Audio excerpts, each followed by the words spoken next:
በአፍሪካ መዲና አዲስ አበባ ሲካሄድ የቆየው 39ኛው የአፍሪካ ህብረት የመሪዎች ጉባኤ አህጉራዊ ፋይዳ ያላቸውን ውሳኔዎች በማሳለፍ ተጠናቋል። ጉባኤው ዘላቂ የውሃ አቅርቦትና ደህንነቱ የተጠበቀ የንጽህና አጠባበቅ ስርዓቶችን ማረጋገጥ ለአጀንዳ 2063 ግቦች ስኬታማነት በሚል መሪ ሀሳብ የተመራ ሲሆን የአህጉሪቱን የወደፊት ዕጣ ፈንታ የሚወስኑ ቁልፍ አጀንዳዎች ላይ ሰፊ ውይይት ተካሂዶባቸዋል። በተለይ አፍሪካ ራሷን በራሷ ለመቻልና በዓለም አቀፍ መድረክ ተገቢውን ቦታ ለማግኘት መስራት እንደሚገባም ተመላክቷል። ኢትዮጵያ ዘላቂ የኢኮኖሚ ልማትን ለማረጋገጥ በሰላማዊ ትብብር የባህር በር እንደሚያስፈልጋት በህብረቱ መድረክ ወደፊት መጥቶ የተነሳበትም ነው የዘንድሮው ጉባኤ።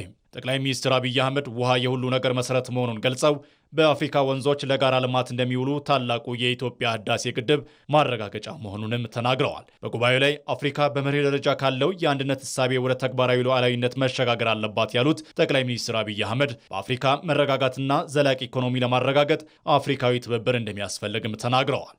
Sustainable growth requires diversified access, ensuring reliable access to the sea through peaceful cooperation is fundamental to our economic future and to long-term stability and prosperity in the Horn of Africa.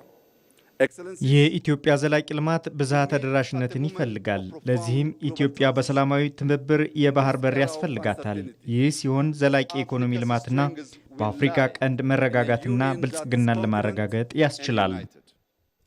በ39ኛው የአፍሪካ ህብረት የመሪዎች ጉባኤ ላይ ንግግር ያደረጉት የቀድሞ የህብረቱ ሊቀመንበርና የአንጎላ ሪፐብሊክ ፕሬዝዳንት ዦአዎ ሎሬንዞ አፍሪካ ተግዳሮቶቿን ወደ ድል ለመቀየር አስፈላጊው ሀብት፣ እውቀትና ፖለቲካዊ አቅም እንዳላት በመግለጽ አህጉራዊ ትስስርን ማጠናከርና የሰው ኃይል ልማት ላይ ኃይልን ማፍሰስም ይገባልን ብለዋል። አጋሮቻችን ለድምጻችን ትኩረት የሚሰጡት አህጉሪቱ ያላትን ሰፊ አቅም፣ የተፈጥሮ ሀብት እንዲሁም በዓለም አቀፍ ሰላም ኢኮኖሚና አየር ንብረት ጉዳዮች ላይ የምታንጸባርቀውን ሚዛናዊ ፖለቲካ አቋም ስለሚገነዘቡ ነው። የምንኖረው በዓለም አቀፍ የጂኦፖለቲካዊ መልሶ ማዋቀር ዘመን ውስጥ ነው። ይህም አፍሪካ በአየር ንብረት ለውጥ፣ በጤና፣ በሰላምና ደህንነት እንዲሁም በምግብ ዋስትና ዙሪያ የጋራ አቋም እንድትይዝ ያስገድዳታል። የዓለም የፋይናንስ ስርዓት ኢፍትሐዊ መሆኑ አፍሪካ የዕዳ ጫና እንዲበዛባት ማድረጉ ሌላው በጉባኤው ላይ ጎልቶ ከወጡ ጉዳዮች አንዱ ነው። የተባበሩት መንግስታት ድርጅት ዋና ጸሐፊ አንቶኒዮ ጉተሬስ የአፍሪካን የዕዳ ጫና ለማቃለል የህብረቱን የፋይናንስ አቅም ማሳደግና ተቋማዊ አወቃቀሩን ማዘመን እንደሚገባም ገልጸዋል።